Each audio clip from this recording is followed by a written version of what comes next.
You go to college, then you go to seminary, you get a diploma, and that's the hurdle that you have to get over in order to get your resume out, and then some church will hire you as if that made you ready. You just, boom, I'm fresh from the library, and I'm ready to pastor people, is insane. You're not going to have men enter into ministry because you're actually not making any disciples. Right. And so if you say, well, I want the product without the process, we're never going to get actually the results without putting in the work, but we've forgotten what the work is.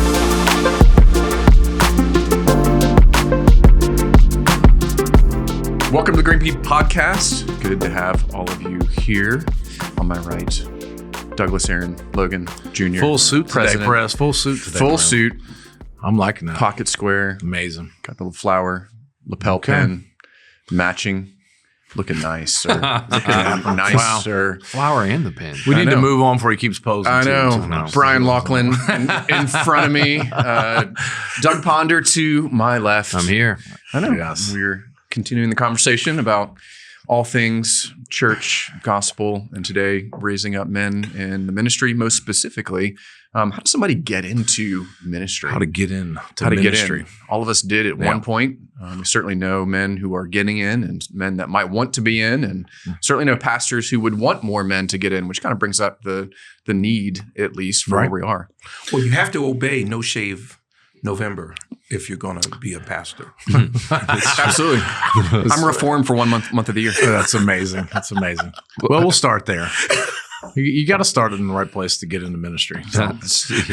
What were we talking about exactly? there's a need for men getting into ministry. Yes. Something like that. Absolutely. There is. And how does it happen? Well, it's pressing because there are not as many. I mean, this is true. broad brush statistics, but it's Right. common knowledge at this point. There's not as many men going into ministry at this point. And lots of older men about to retire. Yes, there's a large portion So, of older right. pastors that are reaching that age and where they're transitioning. A lot into on the top ministries. end, not much in. Pipeline is drying up. That's Yep. been the case for a while, and so there's definitely a pressing need for guys to get into ministry. Yeah, there's a lot of statistics about this. You can look at enrollment numbers for a lot of seminaries, and sometimes the numbers, the story that they tell is hidden a little bit because the numbers just, you just see a number on the page and you're like, wow, 1,000 students, man, they're still doing great. But then you look into it and you're like, oh, actually, 38% of those students are actually ladies, and they're not going to serve as pastors in conservative churches that believe the Bible. So actually, that school is much smaller on paper in terms of this training of men who may enter the pastoral ministry. And then what you don't see is a lot of times the reason that those numbers stay afloat is there's a lot of other schools that close their doors, are getting smaller in order for these to get larger. It would be like if there were two churches in the same town and one of them went from 500 to 750, but the other one went from 350 down to 100. The kingdom hasn't grown at all. The pipeline hasn't increased. You just swap the people. You also have seminaries that are not necessarily training all of their students to go into pastoral ministry. And so you have a diversification of why people are going to seminary, and plenty of them are not going. I remember in one of the PhD seminars that I took, there were 14 guys in the class, and the professor asked a question, and it was something relating the subject matter to ministry, to pastoral ministry. And at some point, it occurred to him that he was just not getting the responses from the guys that he was looking for. And so he said, just out of curiosity, how many of you guys are planning to serve as pastors, by the way? And it was just 2.5, right? One guy said, I'm kind of 50-50, not really sure. And then me and one of the other pastors who actually serves at our church now. And the other 11 guys were just like, nah, I'm here I want to be a professor. I want to do something else. And so even those numbers on paper, right, they're not necessarily reflective of a continued stream of men who are thinking about pastoral ministry that are entering the seminary for that purpose. It's anecdotal. We had one of our pastors at a larger Baptist state convention recently, and he was with a bunch of pastors in kind of like a breakout session room. And this was the topic at hand. He had several pastors in a room. I think it was about a dozen plus in a room. And they're all looking to hire, bring folks on for ministry to fulfill ministry roles. And there was the same problem for everybody. No one could find anybody that to hire, to bring on for ministry. There was just no one that they actually could could find to ministry. Now, mind you, there's a lot of folks in their church, but you just don't have a lot of people necessarily going into ministry or getting into ministry. I know you said it's an anecdote, and I do know the old quip from sociologists that the plural of anecdote is not data or statistics. But I've heard so many stories like that. I mean, just this past week, a friend of mine, he's in Texas, which is a huge state with a lot of conservative churches. Still a lot of Christians down there. A lot of Christians down there. Yeah. And he said, hey, we can't find a worship pastor. And he was like, we have tried hiring. We reached out to the seminaries in our state. They don't have any lists of recommended candidates. So he was just kind of like listing the problem that you were talking about. And the salary they were paying this guy was pretty nice for a starting position of a worship pastor role, which is in most churches not that much. Right. It's not that you're not doing that much. And so it was shocking to me that he said, we have had no applicants, and we can't even find people that are interested in applying. And I think a lot of churches are going to be caught unaware in the near future when they encounter this situation in the very, very near future, when a lot of these older boomers do finally retire, and all of a sudden they're like, we got holes to fill, and we can't do this. Right. Where are the people who are going to fill them? It's a huge problem. It's a crisis even. It's not something you can fix immediately. So if by God's grace you see a growing church, and then all of a sudden you realize we need more pastoral help, in that moment, it is a dire situation. And all of a sudden you're looking, where do I look? I can't order these off of Amazon. You can't get prime shipping on a pastor. That's true. Well, that's kind of the mindset historically. I don't know. You kind of have pastors sitting in a room all saying, I haven't been able to find one. Right. But a lot of the traditional route is the landscape was kind of you had high supply and to fill all the demand. Right. But ultimately there were just men kind of going through, Bible colleges, seminaries, and then they would eventually be out on the landscape and hireable for ministry. And there's plenty of folks that were looking to get into ministry roles, and it kind of was meeting the demand. Right. But since a lot of that is drying up, or the landscape is pivoted in a lot of ways or shifted, and people are not being trained in the same ways, there is no Amazon clearinghouse to order ministers, order pastors, and so pastors are kind of sitting around going, I don't know. I keep looking on the website and it just says pastors are out of stock. And I just don't know how to order another one. So I don't know what I'm going to do. What are you guys doing? Have you guys found another warehouse to order these pastors from? And the answer is no. Yeah. So people just don't know, because that's traditionally where they've looked. And therefore we need some, maybe another approach. True. It's just true. I know you're making a joke, but at the same time, there's so much truth in it. It's not as funny as it should be, because sometimes you have to laugh. That is, you're going to laugh so you don't cry. That's right. That's right. You got to laugh to keep from crying. Doug, I know that in your doctoral dissertation, you were talking about theological education, and you made a good amount of use of Justo Gonzalez's book, The History of Theological Education. Yes. It's a wonderful little book. It's barely 160 pages, and he just does a quick overview of where seminaries came from and why they're struggling right now. And he has to make the case that they're struggling because, again, as we said at the start of this episode, a lot of people would say, well, they seem to be doing fine to me. And he pulls back the curtain and says, they're actually not doing fine. Let me show you just how poorly they're doing, struggling with resources, mission drift, and lack of students in a huge number of cases. And so he then has several things that he just reminds you. Seminaries didn't always exist. They're a relatively new invention. That's right. Yes. The modern seminary, pretty much, he dates to the Council of Trent. The way that Catholics responded to the Reformation was to say we need to do better training. So they essentially invent what we would call the seminary, the modern seminary. Okay. And as a result, with the Enlightenment, shortly after this, you have a whole new way of training pastors that's introduced. It's kind of an experiment, if you will. The church was 1,500 something years old before the seminary as we know it was invented. And then through a series of twists and turns in history, eventually he says the seminary got to a place where it was siloed off from the church. It was academic in ways that were unhelpful. So he is an academic, and he's certainly not anti intellectual. Right. But Right. he's saying it has become academic in a way that's divorced from the actual purpose of the church. Yes. It would be like if we thought that training Chick-fil-A managers required them to become astrophysicists who were excellent at footnotes in whatever style physicists use. Right. Is it APA? I don't know. It's not. Maybe it's Arabian. Who knows? That's not my point, right? So it makes a great case. And then toward the end of the book, he has some suggestions on how we can get things back on track. And they include things like recognizing that you're living in the middle of a revolution. This is like the internet is like the printing press, and the technology, the ability to drive, to fly is just changing things. We don't live in the days of people saying, you know what we should do? Go to college, then move, go to a brick and mortar seminary in person, stay there for several years, get my degree, then use my degree to build my resume and send it out to a bunch of churches who are all just waiting to hire me, and then we plug in. He said that system operated for a couple of hundred years, even less than that if you're looking at the very, very modern church. But it's not working anymore. It faces significant problems. And I appreciate that he says this, it's quite far removed from the vision that we see in the scriptures, which matters even the more. landscape shifting because a lot of the options have also kind of changed. I think maybe pastors are sitting around just confused a little bit. How do we actually respond to what's actually happening? Mm-hmm. So take all the online options. Well, that does make availability a lot more accessible in your church. You can do it on demand. You can actually so there's some benefit to information transfer in those ways. But I think sometimes maybe pastors can be lulled to sleep. Mm-hmm. Because even to your illustration, there was still when I went to seminary 20 plus years ago now, essentially my pastor said, hey, the Lord might be leading you into ministry. You ought to go to seminary. So there was still a sending component. You ought to go in this direction.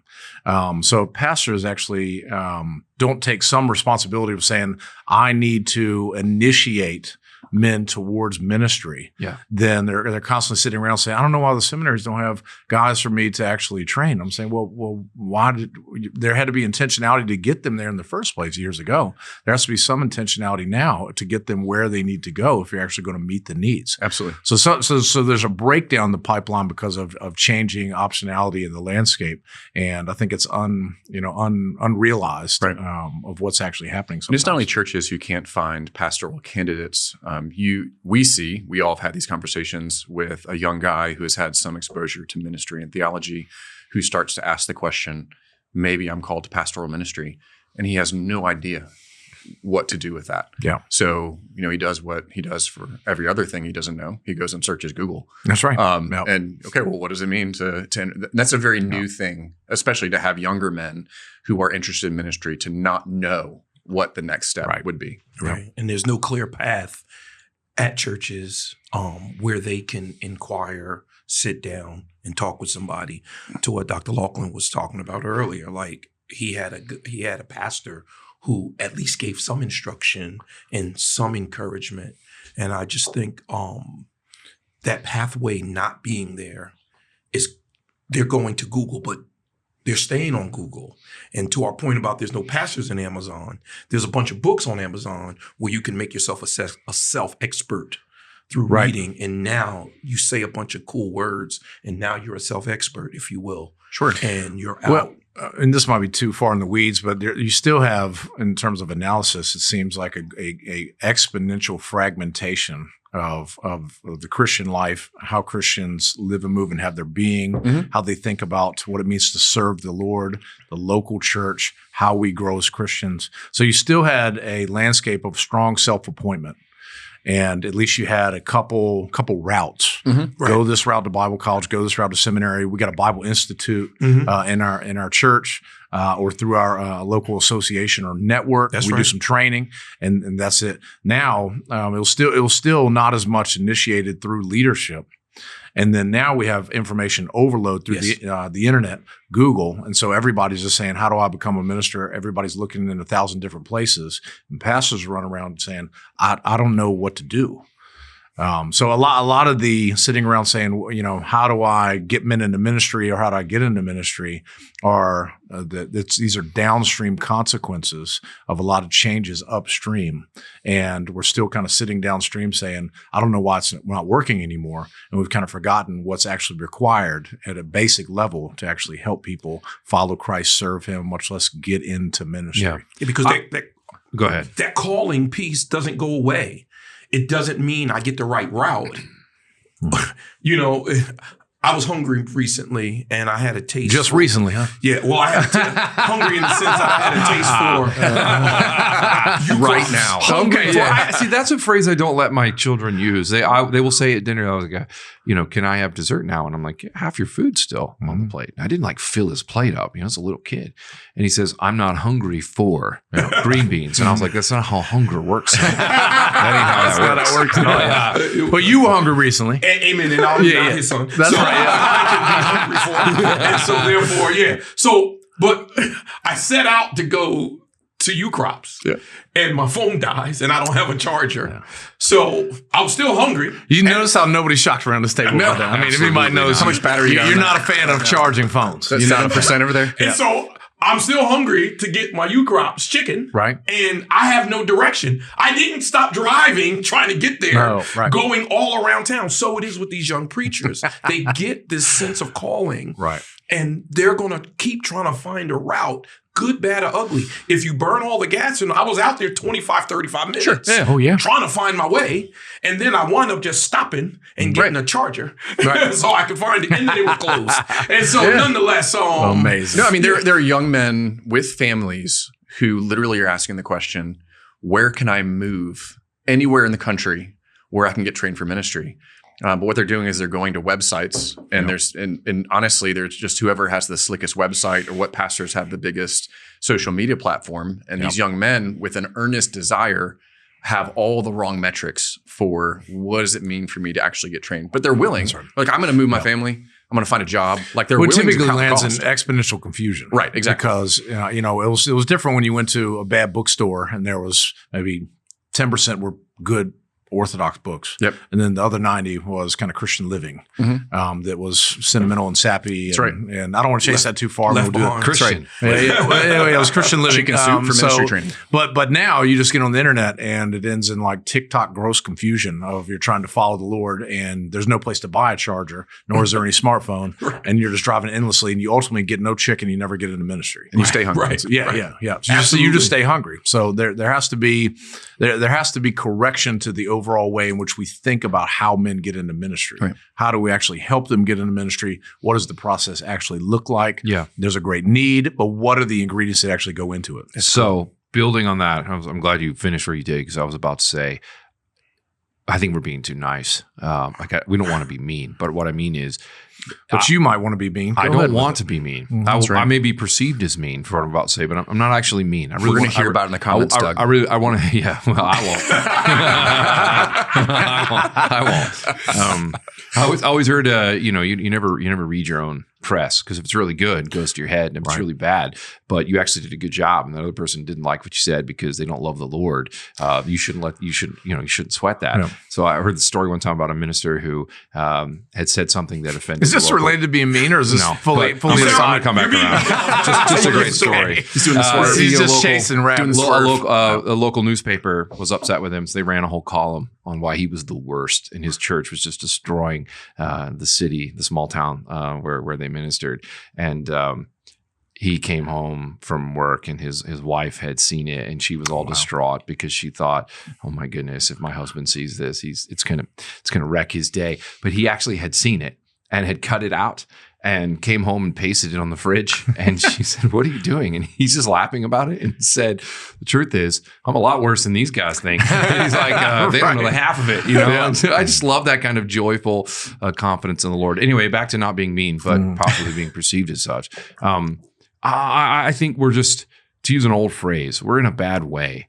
We're in a really, really bad place. That's right. When both men thinking about entering ministry, and even more importantly, pastors and to some extent professors who should know better, think of pastoral ministry and how men get there as some kind of streamlined process that looks exactly like secular vocations in other fields. Mm-hmm. Like when somebody says, "Well, I want to be a kindergarten teacher." They're like, "Well, that means I'm going to have to go to college, get an education degree, specialization in early education. Then when I'm done, I put my resume out there and somebody hires me."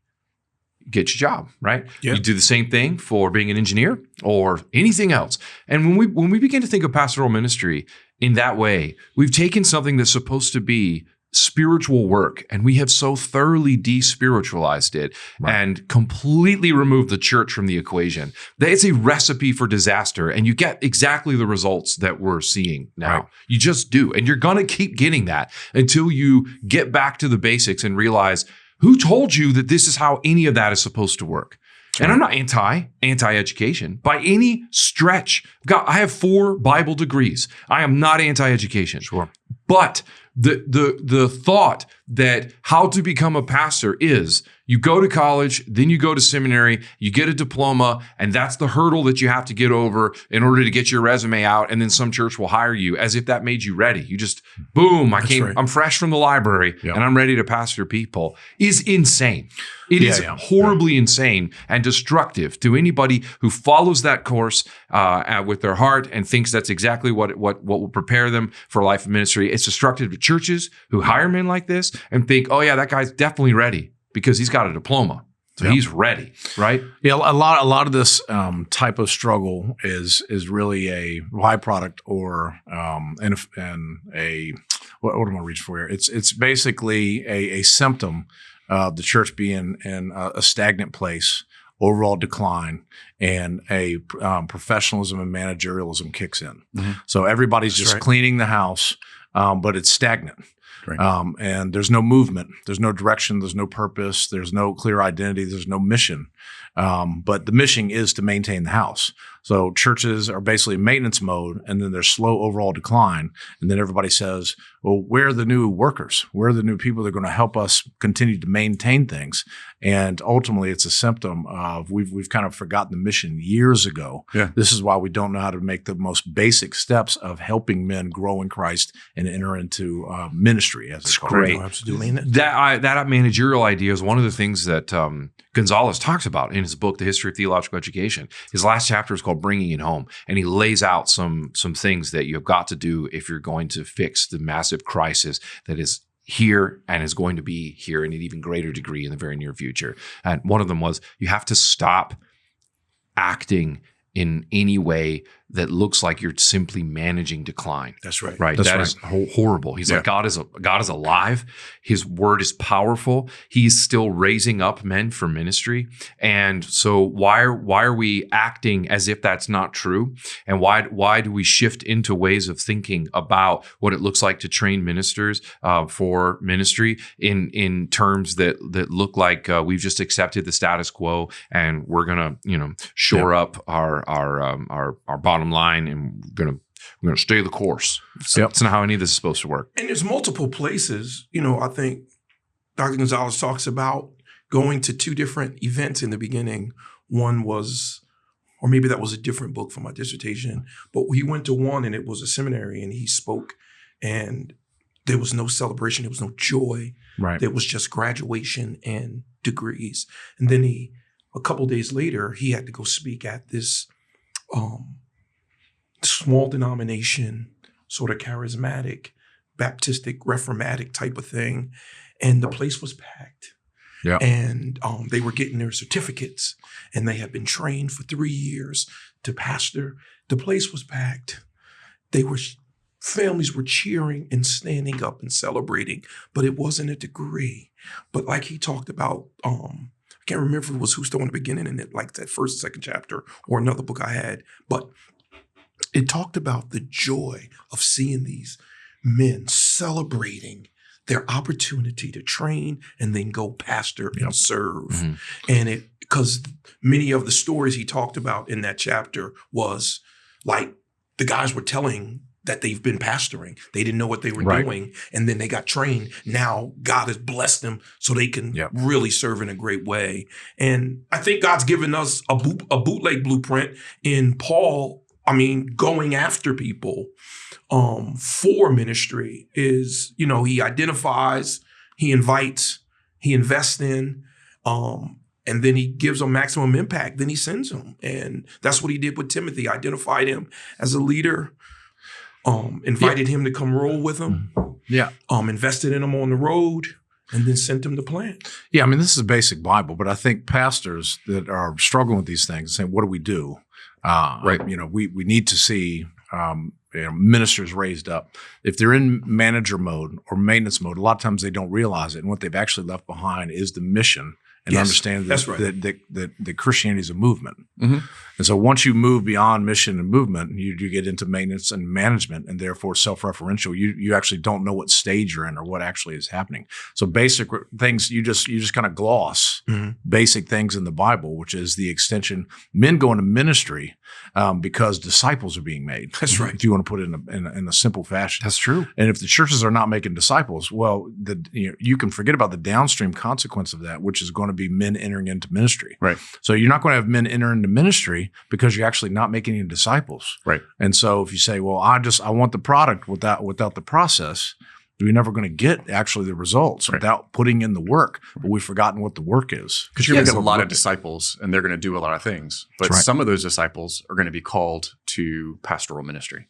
Yeah, I mean, imagine pastoring a church of, let's just go with 200, right? That's larger than the average church, but very much not a mega church. Okay, pastoring a person of 200 person church, and imagine that one of the guys that you serve with is getting on in years, a little long in the tooth. Say he's in his mid-70s, decides it's time to retire, and you're thinking, well, we've got to fill that slot, okay? And so I guess we'll go to the boards and we'll see, who's applying out there, And, we'll go to LinkedIn. We'll check. Well, yeah, exactly. We'll go to LinkedIn.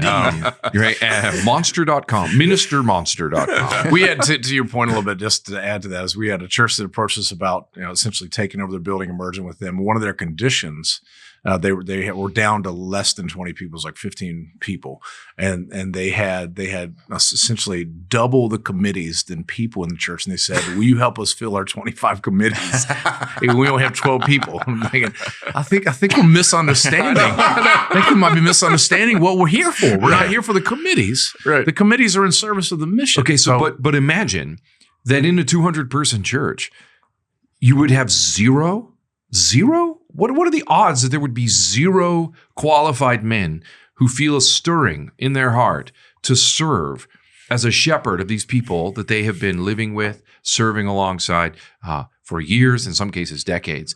And one of the questions that we could ask a pastor of this not so fictitious church is, what have you been doing for the last 30 years that there are no mature men in your church who would be capable, qualified, potentially called by the Lord to step into this role? Where did you think that the potential applicants that you would be looking for, where do you think they came from? They wouldn't exist either if every other pastor was acting like this guy. If he just expected, well, they'll come from somewhere. They got to come from somewhere, which means they have to actually come from a church where a pastor is saying, hey, part of my job, literally my calling, is to equip the saints for the work of the ministry. And that includes potential future pastors that the Lord is raising up in our midst to serve these people. I'm just not sure that talking to a lot of pastors, they understand it like that, even though it sounds shocking. I think they don't realize actually what they would say they're doing as a pastor, and fill in the blanks afterwards. What does a pastor do? And the blanks will be full of, well, we actually lead religious activities every week. That's right. We lead a service on Sunday, and we have a Wednesday night prayer thing, and that's what I do as a pastor. I have two things that I lead, and therefore I get up and help. Everybody sings, I give a message, and then everybody goes home. That's what pastoring is. It has nothing to do with what you're talking about. So we need a fundamental recapturing of actually what it means to be Christians, what it means to make disciples, and then what it means to be a pastor and making disciples that then results in all sorts of people serving the Lord in Christian service, and that leads men into ministry or following after Christ, much less pastoral ministry. Right. But that mutation is making mutated pastors, to your point. Yeah. And now we have a multi-generation of non-raising up. Guys sort of going solo dolo for themselves, trying to figure it out. And to your point, Dr. Ponder, yes, it's egregious that a pastor doesn't think he has to reproduce himself. If we read any of the pastoral epistles, read any of them, it was always a raise up, a develop, a train, a disciple, a dispatch, and all of that. I don't know where the idea of not raising up Timothy's and Titus's happen, but somewhere not everywhere, but in some places, in a large majority of churches, that just became a non-task. It just fell off. And I just think Amazon pastors on Amazon.com ain't coming. Just to come back to I think that illustration is fantastic. Well, they're not there. They're not coming. You have to help raise them up. You have to, or else they're not going to be there. They're not. Because if you're not doing it, the only way they would be there is if somebody else were doing it. But there's not enough flash it's not enough flash there. You're not going to get a bunch of likes on raising up men. You're not going to get enough platform on raising up. It's a lot of dirty, grimy work. And by God's grace. But that is the work. You remember the talk we heard Kenny Stokes, that's his last name, right? Yep. Pastor Bethlehem. We were at a conference a number of years ago, and he delivered an unbelievably powerful message on the Great Commission. And when he told us to open our Bibles in Matthew 20, I'll just be honest for a second, just to be honest. He told us to open the Bible to Matthew 28, 18 through 20, and I thought, here we go. Because how many sermons have you heard on that? I've probably heard 375 sermons. I've probably preached 375 exactly, sermons right? on the Great So, Commission. And you're a hater a little bit. I'm not a hater, but I will say. Here we go, Great Commission again. Great Who's Commission excited again. about this? It wasn't that I'm not excited about it. It's that I thought, how fresh is this going to be? That sermon's been preached a bajillion times. And the Lord showed me, in my arrogant cynicism that day, just how wrong I could be. His message was amazing. And he had this hook. He just kept saying it over and over again. We make people. That's what we do. Right. We make people. The leaders of God's church were made by somebody else. Or there's an old book, right? Disciples are made, not born. Right. It's an old book. Right. It's a great title. It's a good book.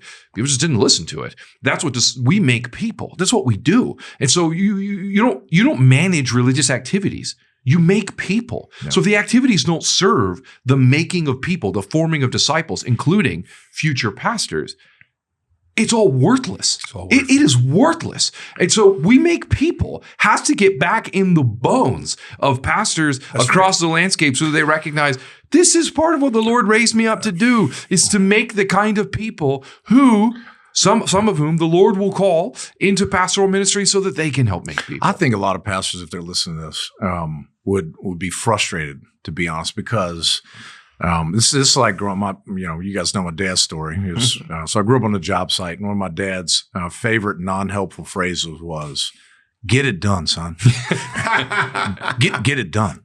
And I don't know how to do it. I want to get it done. Right. I want to get it done. I want to do whatever it is you want me to supposedly do. Right. However, you haven't actually told me how to do it. So, and his answer was, "You know what I'm saying. Get it done." And then he would just point randomly, like, "Get out of go do it." I've seen him do that. Yeah. So it's just don't make me come over there. And I'm thinking, well, okay. And so I think a lot of pastors don't realize they're just they're not trying to not get it done. Mm-hmm. I think they've found themselves where they've entered into ministry with you, especially if you're an older pastor, saying, "I've been getting it done. I've been caring for these people on a weekly basis. I've been preaching the word faithfully, and I've been trying to get it done." But so their managerial mode, they haven't necessarily, they're not thinking about it in terms of a full analytic or a ministry model. I love managing religious services. That's what I do as a pastor. They're just doing what they inherited. Mm-hmm. So a lot of this is far downstream. The overall landscape and the decline, the stagnation has been over decades and decades. And churches are just been doing what they do, and they've been trying to get it done. A lot of the younger pastors, because of fragmentation, like you said, it's a lot easier for me to actually get likes online than actually make real disciples in the church. And so I build this pseudo platform online and actually don't make any real disciples in life. Yeah. But that's getting it done because nobody actually told them, hey, actually getting it done to make real disciples is not just providing influence, but making people. Sure. Making people. So I think pastors really do need some help at a basic level of like, I want to get it done. What do I do? Do I do? And we've forgotten, simply what it means to call someone to follow Christ. Right. And we need to recover the most basic elements of what it means to be a Christian and make comprehensive disciples that results in men actually going into ministry. Right. So they should start with, if you want to get practical, Right. start with adopting a vision, retooling whatever vision of pastoral ministry you inherited that was given to you. Adopt one that more closely aligns with the scriptures, as you were talking about earlier, Tyrannus Hall and 2 Timothy 2. I almost said 2 Timothy 2. I've been spending too much time our Liverpool, in the UK. Our Liverpool. Right. Like that accommodation. 2 Timothy. 2 Timothy 2. There's a lot of twos in there. Adopting a vision that actually recognizes this really is part of your task. Right. It's part of your calling. Start there. Then secondly, have a faith-filled expectation that the Lord really will raise people up. He will stir the hearts of men in your congregation to say, I love the Lord and want to serve him to the best of my ability. And if that means that he is potentially calling me into becoming a shepherd of this people, I'm open to that. We've done a whole episode on calling, so we don't have to get into the mechanics of that here again. But there's so much more to say. But you have to start there. You have to start with, this is part of your calling, and the Lord's real. Yeah, he will do it. Ephesians 4 says he himself gave pastors and teachers to equip the saints and apostles. He gives them he gives them. Second, I love Acts 13 because it says, set apart from me Barnabas and Saul. So God sends them in and the church sets them apart and sends them. That's just the simple metrics of trusting the Lord. But are we praying to the Lord of the harvest that he would raise up some harvesters? Are we putting things in place for it to make it happen? There should be a clear pathway for somebody with calling. They shouldn't have to, I hate web pages where I'll pick on church websites. When I'm away on vacation somewhere and I'm looking to go to a church, and then I got to go through 77 clicks just to find the address. I got core values. I got every leader on there. I got their favorite quote. I got the kids ministry thing. I got the outreach. Where's the address? And that shouldn't be the case for pastors. They shouldn't have to scroll through the webpage on 40 tabs to find out who they can talk to because they sense a calling. And then when they get there, they shouldn't just be outsourced. They should be insourced, wherewith we create a pathway. Pastors at the church, at the local church, create a pathway to raise, develop, so that we might set them apart, just like they did in the book of Acts, chapter 13, and send.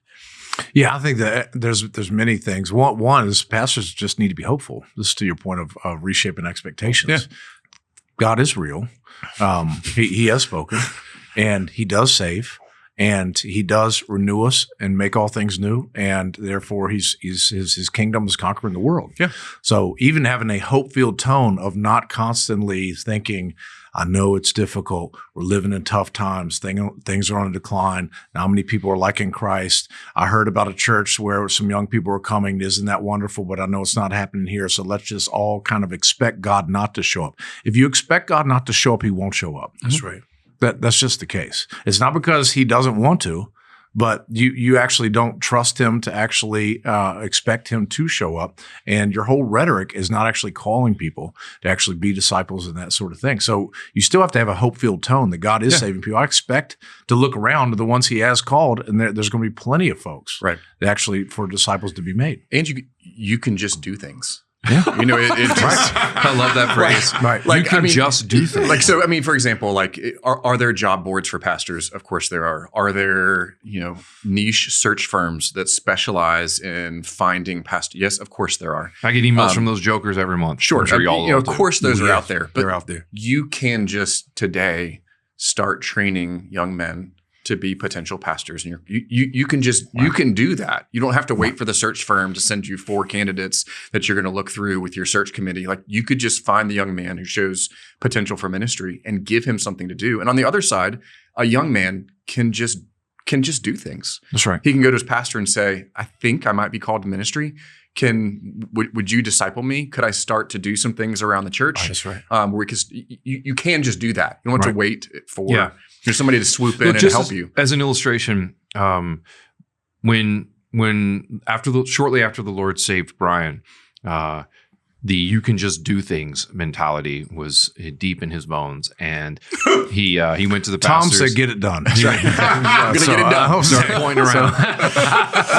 He went to the pastors of the church and said, "Hey, we need a Sunday school class for this age group because it was dwindled to nothing."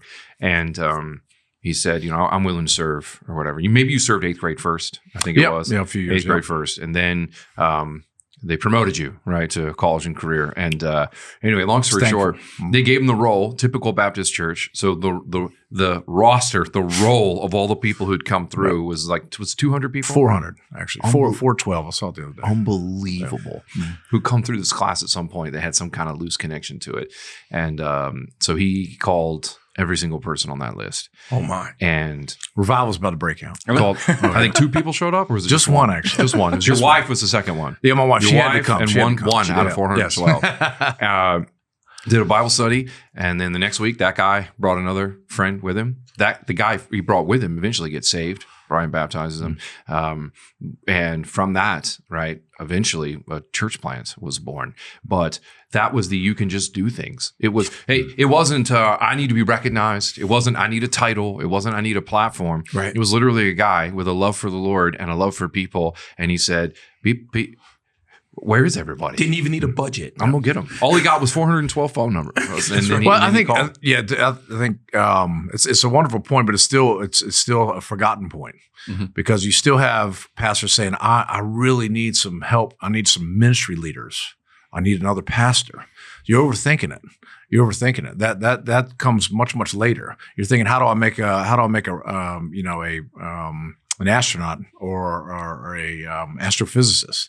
No, you basically need to just start forming a regular man first. You need a kid in high school in calculus. Yeah, we know this when it comes to kids, right? Right. You need to say, I need to feed them first. Right. I need to teach them how to walk. I need to ask them to obey and do basic things. So it's the same in terms of leading men towards ministry, leading men and women to follow Christ and serving Him in all areas of life. Yeah. Is you're just teaching them God's word, baptizing them, asking them to follow Christ. You can just do things, but you also can just lovingly tell people to do things. Right. That's how disciples are made. Oh yeah. This is what God says in His Word, and this is what this means for you today as this Christian at this stage. Mm-hmm. Do this, not that. Don't do this. Go this way. Grow up this way. Repent of those sins. Start doing this. Serve somebody else. Become a member. Start learning the Bible. Read some books. Stop doing silly things. Start following. I mean, on and on and on. Then patience and perseverance. Then you see folks actually enter into a thicker service for Christ. It really reframes the metaphorical grid from a manager style of treating the church. I have all of these systems and job openings, and this is the mechanism by which I get new employees or talk to a temp company to a father. Yep. I'm going to need adult children one day, so that means managers hire pre-made people. Right. So they don't know where to start to actually form the people that they need. Right. But a dad says, I'm going to grow my kids up. That's have to grow them up. Yep. Change diapers, wipe noses, teach them to drive, send them out. Yeah, Paul says you became my you became my children through the gospel. Mm-hmm. Yeah, not through Indeed.com. So certain things are just basic. One, begin praying, right? Mm-hmm. Yeah. Start praying that God would continue to create a burden in His church, especially with men towards ministry, and watch what happens. Pray towards those ends. And then respond rightly when men begin to say, hey, how do I follow Christ more? I just kind of want to learn some things. Don't overthink it. Some of it I always kind of laugh how I ended up at seminary. I really wanted to teach middle schoolers the Bible better. I was, full in career and everything else. And I went to the pastor. They need books I can read or some, more, maybe some training, some help you guys provide. And they said, go to seminary. Well, I don't need to go to med school yet, per se. Maybe I just need to be a basic Teaching grown 8th Christian. graders, son. Right. Yeah, exactly. The surgery can't be that difficult. Just give me the ISBN number. I don't need Yeah, give me a couple books first. I mean, not just go to med school. You're going to operate on hearts. So it's just, I think we just overthink it a lot of times. We kind of just need to just start, basic steps. Start asking them to do things. Maybe you should do this. Why don't you help in this way? Same thing if you're a man saying, I desire to serve the Lord, more. Well, one, like you said, what's stopping you? Yeah, We have men in our church all the time like, I really want to learn more. Well, turn off football, turn off basketball, stop doing all the silly leisure sports. Buy yourself some books and just do something awesome for the Lord. Absolutely. You can do that. There's nobody standing in your way. Budget in growth in Christ and start taking responsibility for your faith so that you actually mature a little bit. We had 2 men early in the church that Brian and I planted who came to us and said, I sense the Lord at work in my life and think he might be calling me into pastoral ministry. I'm not sure, but I definitely don't feel ready. What can I do? And what we didn't do was say, well, just go get a degree. And then after you clear that hurdle, you'll be ready. Right. There's nothing wrong with degrees. In fact, the best seminaries are those that know that everything we're talking about today and recognize this is primarily the pastor's responsibility, and seminaries at their best are coming alongside and complementing that. Right. But these men were not at a place in their life where they could uproot and move their families to traditional brick and mortar seminaries. Online education was in its infancy in its day, and it still has many problems and challenges today as well. Depersonalized, highly depersonalized. So they came at to its us. best, it's information transfer. That's all you can get. It's better than nothing. Better than nothing. But could be a heck of a lot better than graduate that. schools of theology. Right. Sure. So anyway, they came to us and said, what can we do? And we said, well, we're not experts, but we can give you what was given to us. And so we sat down at a Starbucks one day, and for like 8 hours, we went through every book we had ever read that we could remember. Do you remember doing this? We obviously hadn't read that many books. It only took 8 hours to get this in one day. That's all we got. Every Christian book, every theological book. But it probably wasn't that many back then. But every one that we had read in seminary, every one that we'd read on our own, and we just sort of ranked them in terms of importance for certain concepts, covering a broad range of topics, and their helpfulness for pastoral ministry, for forming mature men. And we put together like a 3-year curriculum. We told these guys, here's what you're going to do. You're going to come. You're going to meet with us. We're going to meet with you guys twice every month for 3 hours at a time. You're going to be reading these books. You're going to be interacting with us on this content. We may ask you to write some reflective pieces from time to time, but more importantly, you're going to be serving in these places as we watch and observe how you're serving. And we said, look, this is where all the pastors are going to be on this day. We want you to be there with us. So we set up chairs for our little, we take chairs out of our box truck and put them up at, it was 5:30 or 6 a.m. every Sunday morning. And you're going to be there with us, helping us set up chairs. And they would. And that wasn't just grunt work. It wasn't like we were doing it to say, we'll see if they're willing. That's part of it. But it was more than that. It's not hazing. No, it wasn't hazing. Exactly. Right. No. It wasn't hazing. It actually was a great way of watching a man while you're working alongside him, and you're able to, you learn a lot about a person on the job site. That's right. How do they respond when they hit their hammer, when they hit their thumb with a hammer, right? How do they respond when different challenges emerge? How do they respond to being told to do something they don't particularly feel like they want to do? And not only does the Lord use those things to form and shape a person, it also gives you opportunities to observe places where they need to grow, places of weakness and immaturity and so on. And so this is what we did. And the Lord blessed that. Those 2 men still serve with us now, 13 plus years later after they entered pastoral ministry. And that's, I think what I would say to other pastors who are listening to this is, that's not beyond you.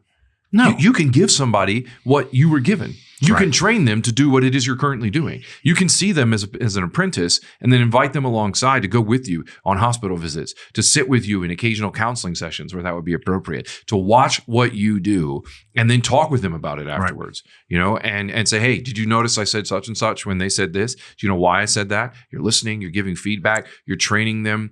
All the while, they're doing all the other things that a mature Christian man should be doing. And the Lord uses all of this to prepare that guy for ministry ministry and fruitful service. Yeah, there has to be a formal element, is what Absolutely. we refer to. There has to be a formal time of training to rightly convey the truths once for all delivered to the saints. Yes. So there's a sacred trust of doctrine and teaching from the whole counsel of God. They have to know the scriptures. They have to know right doctrine. They have to know how to defend it. They have to know how to correct. They have to know how to exhort, instruct, all of those sorts of things. You can do those things, but it does require that formal element. I think a lot of pastors, when they hear this, and I don't know what the exact reason is, there is some hesitancy. And I don't know if that's because of too much mysticism, too much, instead of being word-centered and how they think about the Christian life, they're too much personal experience. So I don't want to bind a conscience, or I don't want to tell somebody what they need to do, or, who knows what the Lord may be doing in their life, brother, type stuff. We know what the Lord is actually doing in everybody's lives because he's actually revealed it to us in his sacred word. That's right. And therefore we make disciples according to that sacred trust and actually build folks up in accordance with those things. Right. So we do know what God is doing in the lives of other people. It's the same thing he's doing in our own lives. And we need to take responsibility for training people up. So a lot of this is encouragement to take responsibility for making disciples.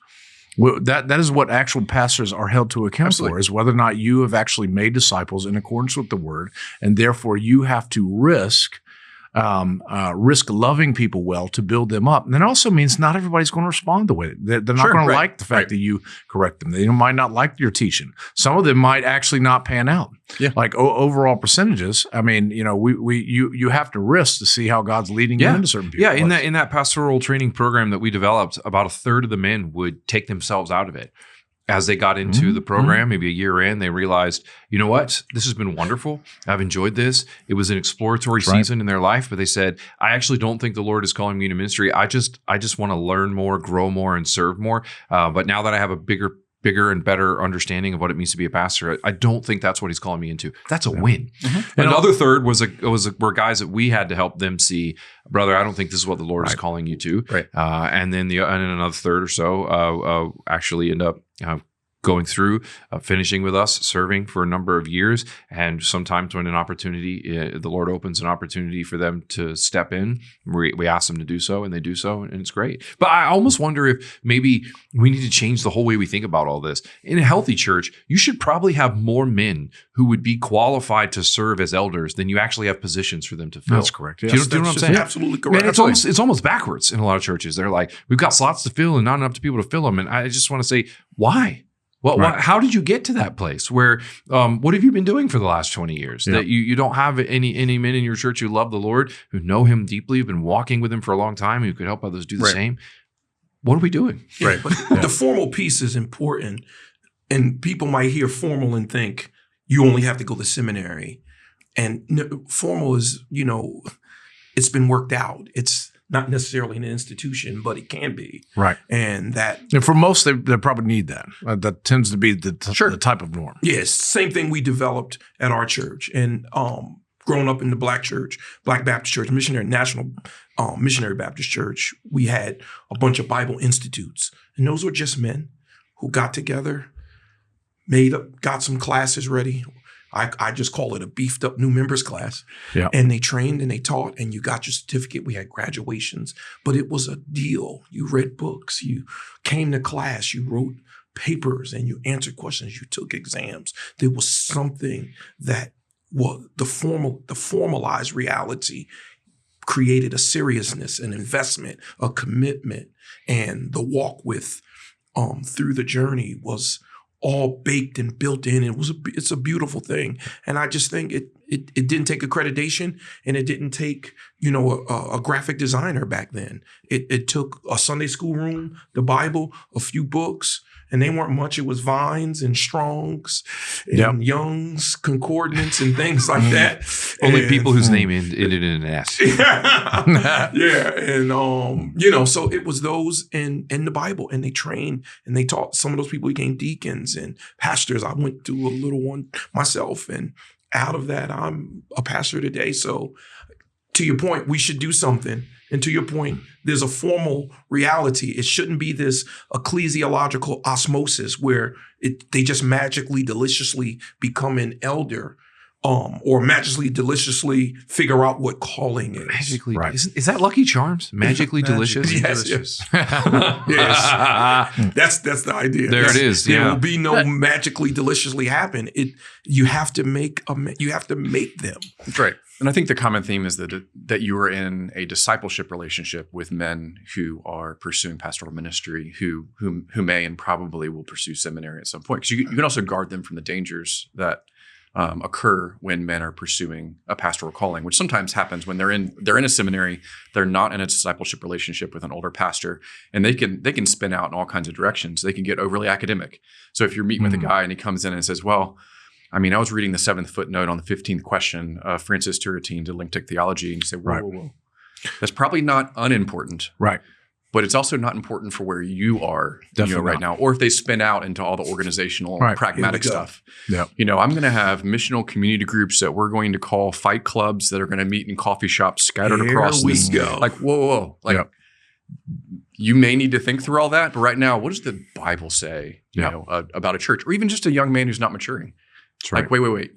You need to do adult things in your life and mature as an individual and as a Christian. So when you're in a relationship with a young man training for ministry, you see those things and you can make those small adjustments so that those guys don't spin out into there's a guarding aspect to that disciple. Yeah, that's right. Pastors make pastors. Right. Of course, God calls, and He's the one who confirms, and He's the one who gifts, and He's the one who actually shapes character. But the pastor is the one who come alongside and facilitate that work of God in the lives of men. And therefore, there's not this hands off where they're just magically delicious, Right. Or at the end of the rainbow. Magically delicious. It just doesn't at the happen. end of the rainbow magically. So my question from the guy who comes in with Turretin all of a sudden, like, drops it down and be like, "What are you doing with this?" I would say, "Who gave you that?" right. Who give me that back for a minute. Let's, of course we should read Turretin. That's great. Right. But also you should be a competent pastor who actually is alongside the process of making sure that the education they get actually fits serving the Lord in His church to actually build up Christians and guards them against just mere speculative theology and academician or just ad hoc attempts at trying to contrive certain things that seem cool To fit in. but are ultimately ethereal, and they actually don't produce disciples. They're real faddish type techniques, and they actually won't last. A lot of guys, because things have shifted to raising folks in their own churches. That's a danger for them as well. As you kind of create these thin pragmatists, they read 5 books on who everyone's a theologian, and then they read something on culture, and then all of a sudden they read some book on how to do some ministries, and they start a bunch of cool stuff. But ultimately, it just ends up being extremely thin. They're not deeply rooted. They're not well formed in their character. Right. They don't know the whole counsel of God, and then they flame out within just a few years. Right. Those ministries never make it past 10 years, and the disciples that are underneath those thin ministries never actually grow up. So there has to be a thick oversight of folks with patience over many, many years to actually help folks grow in just being good, mature Christians, but much less those who God is leading into pastoral ministry. I remember sharing all this with a seminary professor one time when I think it was I had gone back to school after a break a few years. I was getting my THM, and I mentioned in passing the pastoral training stuff we had begun, and he just kind of scoffed at it. And then I just expanded on the vision and said, honestly, I think all pastors should be doing something like this. It doesn't have to be exactly what we did, but something like it. And when I finished, he said, "That just seems idealistic." That was his critique. That's idealistic. And I thought, well, if there weren't verses in the Bible that told pastors to do this, maybe you would have a point. But there's no idealism and think that everybody should uproot their lives and move to a brick and mortar school, under a tenured I didn't tell him that. mission. I still hadn't got my final grade yet, so I didn't tell him that. So there are those who teach and those who do a lot of times, and hopefully you can do both. No, I get it. But Idealism still, can be a poison. there's but some blindness. This isn't idealism because we're actually just calling men to faithfulness. It's a very realistic vision of pastoral ministry. It's saying, hey, listen, like I went to get my wife's engagement ring, the one that has a diamond, the engagement ring. I always get that confused. The wedding band, wedding engagement ring. I'm not a jewelry guy. Anyway, You get both. One of the prongs had come loose. I needed to get it fixed, so I took it to a jeweler to get it fixed. And while I'm watching her work, I was like, "How'd you become a jeweler?" And she was like, "Well, I went to art school and I learned how to work with metals and things like that." And I said, "Did they teach you how to like make things there? She's like, nah, I was more design or whatever. And I was like, so how'd you become a jeweler? She's like, I came here and I was an apprentice under whoever the master jeweler was at this spot it was something like 7 or 8 years before that person was ready to retire and move on. And then now she's the master jeweler. And that's how most vocations were done for years. That's right. Blacksmithing was the same way. Barber. Right? Well, yeah, absolutely. Guilds. Yes. Yeah. And so it's strange that we somehow have turned pastoral ministry into an academic pursuit that seems to think you, as a 22-year-old man, you go to school for 3 years, you read a bunch of books, and then you pop out ready to go. And that's insane. And for what y'all both just said, there's a guy listening. There's a few of them saying, well, Spurgeon, what about Spurgeon? I want to say to him, you're not Spurgeon. If you were, he wouldn't even ask that question because he would already know. Yeah, Right. And Spurgeon's the exception that proves the rule. He was like 20, right? When he started? 19. Okay. But go further. Spurgeon started Pastorate College. Why? Because he realized that men needed to be His experience trained. wasn't true for everyone. Exactly. Right. Yeah. So when they throw Spurgeon out there, why did he start the college? Because he recognized this discussion would take place where men would have no pipeline, where men might think they can just read books and become SMEs overnight, and then they can test drive the books they read on people. No. What is an SME? Subject matter expert. Oh, But you are ha- one, if if you you didn't know it. are a man training for pastoral ministry, Not on the you word have to SME. actually study or be apprenticed under a real practitioner. Mhm. Not one who is merely managing ministries that he inherited before. Someone who is actually the Lord has used to evangelize lost people. Yep. Someone that the Lord has used to actually make disciples. Someone who was actually sit down and counseled, led people, served them over years and years and years, and can actually show you how to do it. The guy who's constantly saying, no, this is how it works, but he's never done it himself. Yeah. You need to run from that man, Right. because he will not help you. He will reproduce Used to you smell like sheep. in being a ministry manager yourself. Yep. And maybe that's what, if I'm being charitable, maybe that's what my professor meant when he said it sounds idealistic. Maybe he meant a huge number of current pastors are not able to do what it is that we're talking about today. And if he were right, though, the right response would be, well, they need to get there. Right. And instead of just saying, well, the status quo just is what it is, and you're not going to be able to change any Well, of that. and the I mean, not to be a little, too on the nose, but you have to say, well, who are they the product of? Oh, gosh. Did they not actually come through these schools? They did. And has not all of this grand tutelage here not resulted in men that actually don't know how to do basic discipleship or call people to account or actually lead the mission or help build the kingdom or plant churches or preach the gospel or actually raise up preachers and teach them homiletics? Yeah. What type of men have we created? Yeah. Anesthetized men that merely know how to fulfill check boxes and have no idea what they're doing. 100 credits and can't make disciples. That's not good. So outside of being too critical, essentially, if you are a man desiring to enter into ministry, you need to study under a man who actually understands what ministry is and then can actually help you with those things. Yeah. My best professors, best classes had that kind of practical. Oh, mine as component. well. Mine as well. It would be a crime, a sin if you had a semester-long course on evangelism and were never required to evangelize. Correct. Never. That would be insane. So I remember taking a class. The professor made me do it. And I was scared out of my mind. Oh, yeah. Right? Scared out of my mind. And there's part of me that was doing it because I had to, right? Because the grade, not because the Great Commission. And I know that's wrong, but I'm saying that actually was part of what I needed for growth, was to recognize, what do you think you're training for? Right. What are you training for? Yeah. If you're not training so that you can actually have this kind of conversation with lots of people everywhere, what are you doing? Well, that was an important I moment in my growth and I development. was frustrated in my evangelism class because I got to be in that class. Oh. but I was like, how does this add up? I shared the good news. I can't save. The A can't be predicated on whether or not they got saved. Oh, gosh. Like, that's what the Lord does. He's like, sorry, nobody trusted Christ. I'm like, well, I'm not even sure that's not how why it you works. got a That's B. why I went and shared. How did I end up with a B in the class? It was fine. But to your point, yeah, you had to actually be led into actually doing those things. Sure. So, I mean, I think if we were to pull out in closing where we were at one point during this conversation, there's a lot of hope because Yeah. Christ is on the throne. His Bible is true and will survive through all the generations, accurate and without error. And he's building his church.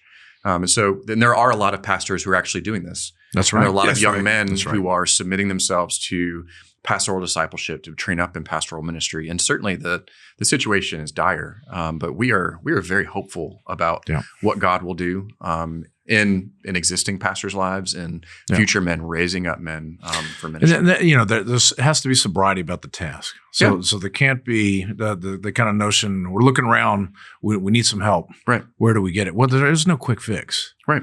We shouldn't be looking for ways to subvert the process that God has laid out in which he actually matures men into serving his church in ministry. It requires patience. It requires time, perseverance, and continued effort in apprenticeship over years. Right. So there's no hack that we There's shouldn't no hack, expect. right. There's a hack coming. So we shouldn't try to work around or subvert or change the systems. Right. But we actually need to rebuild according to what the word says. You can And start this that's- afternoon You can start this afternoon. because you don't have to wait. You can That's just right. do things. Just do things. That's right. Don't wait for the new year. big takeaway. Start today. New Year's resolution. You know, How do you people enter into ministry? I'm not Just reading the do Bible things. every day. I'm gonna wait till January 1, right. and then I'm gonna start. No, Right. don't do that. You can Right. start today. Today. It's a great place to end. Thanks for the conversation, guys. I'm looking forward to what the Lord will do in his church. Thanks, God. Yeah.